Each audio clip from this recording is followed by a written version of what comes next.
Zeg René, werden we in je nieuwe videoclip nou geïntroduceerd met je nieuwe vrouw? Niet met mijn nieuwe vrouw, maar wel mijn nieuwe vriendin. Ja, toch? We hebben toch wel we hebben toch wel een echte band. Ja, want Brigitte heeft onlangs weer een nieuw nummer uitgebracht en dat is weer geschreven door jou.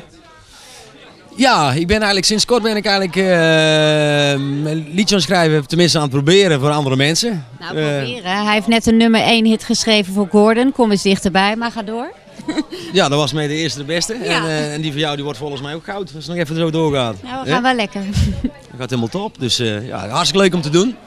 En vooral voor leuke mensen, net als Brigitte, toch hartstikke mooi om daar een liedje voor te schrijven. Is het nou aan de andere kant niet een beetje frustrerend dat je nou goede liedjes schrijft, nummer 1 hits, en dat je denkt van had ik dat nou zelf maar gedaan? Bijvoorbeeld die plaat van Gordon, dat past niet bij mij. Nee, dat is te poppy. En het is natuurlijk wel hartstikke mooi dat het nummer 1 hit wordt. Maar ik heb zelf een nieuwe plaat uit en daar heb ik ook hoge verwachtingen van. Die heet Ik ben nou eenmaal zo. Ik denk dat heel veel mensen zichzelf erin kunnen vinden. We hadden het er net al eventjes over. In de clip speelt Brigitte je vrouw.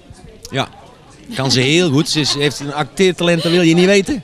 Dan word je bang van. Volgens mij zijn wij elkaar tegengekomen bij de televisiereizen. Ja, klopt. Ja, en dan moest ik toen s'avonds optreden. En René zit ook bij Rocket, daar zit ik ook. En toen raakten we aan de praat. En toen vroeg ik natuurlijk aan hem, kan jij niet eens wat doen? En toen is hij met Pieter de studio ingedoken. Dus ik ben een bofkont. En hij komt natuurlijk hier uit Brabant. En ik oefen altijd mijn Brabantse accent. Daar hou ik ontzettend van. Dus ik vind dan, wij hebben daardoor ook al een klik. Hoe zou ik ze omschrijven? Ze is van binnen helemaal anders dan van buiten. Van buiten ziet ze er heel lief uit. En ze is van binnen ook wel lief, maar er zit ook nog iets stouts in. En ze is eigenlijk stouter dan je denkt.